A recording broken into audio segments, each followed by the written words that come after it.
आपण बघणार आहोत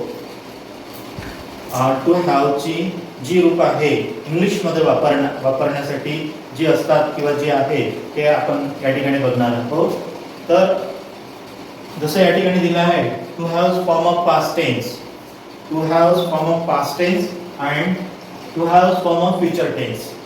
भविष्य काळामध्ये भूतकाळामध्ये हॅव ची कुठली रूप वापरल्या जाते हे आज आपण बघणार आहोत.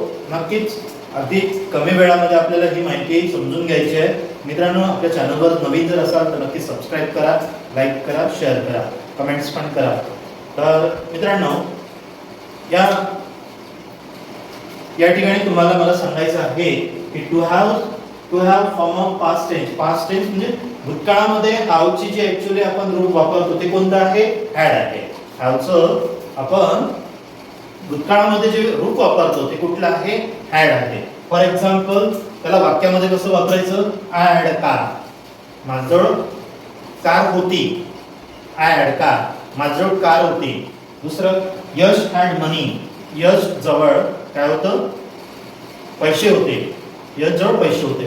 बघा, या ठिकाणी आपण टू हॅवचं भूतकाळामधलं जे रूप जे आहे हॅड हे वापरलं, पण ऍक्च्युअली त्याचं जे ट्रान्सलेशन आहे वाक्य बनवण्याची जी पद्धत आहे ही या पद्धतीची असायला पाहिजे. वाक्याचं ट्रान्सलेशन जे मी तुम्हाला सांगितलं त्या पद्धतीने असायला पाहिजे, म्हणजे ऍक्च्युअली तुमचं वाक्य चुकणार नाही. ठीक आहे. तुम्हाला जर विचारलं to have form of past tense, भूतकाळामधलं हॅवचं रूप कोणतं आहे? बिनधास्त सांगा कोणतं आहे? हॅड आहे. ठीक आहे. त्याची एक्झाम्पल कशी करायची ते सुद्धा तुम्हाला या ठिकाणी मी सांगितलं. त्यानंतर आपण समोर जाऊया. समोर आहे to have form of future tense. भविष्य काळामधलं टू हॅवचं ऍक्च्युअली रूप कोणतं असेल? शॅल हॅव आणि विल हॅव. कुठलं असेल?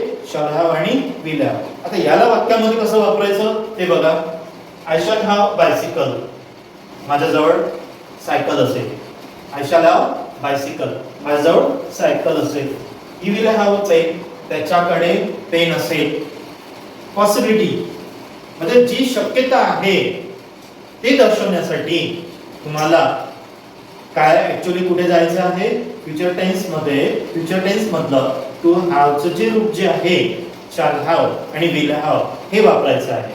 त्या ठिकाणी मित्रांनो एक लक्षात ठेवा, त्या ठिकाणी ऍक्शन वर्ब वापरायची गरज नाही. त्याचं ट्रान्सलेशन कसं असतं ते सुद्धा तुम्हाला सांगितलं आणि वाक्यामध्ये कसं वापरायचं ते सुद्धा तुम्हाला सांगितलं. तर नक्कीच जेव्हा केव्हा तुम्हाला अशा प्रकारची रूप वापरायची जर ऍक्च्युअली गरज जर पडली तर नक्कीच बिनधास्त वापरा आणि मला सुद्धा सांगा, म्हणजे ऍक्च्युअली मला सुद्धा माहिती पडेल. तर नवीन जर असाल तर नक्की सबस्क्राईब करा, सपोर्ट करा, लाईक करा, शेअर करा. थँक्यू.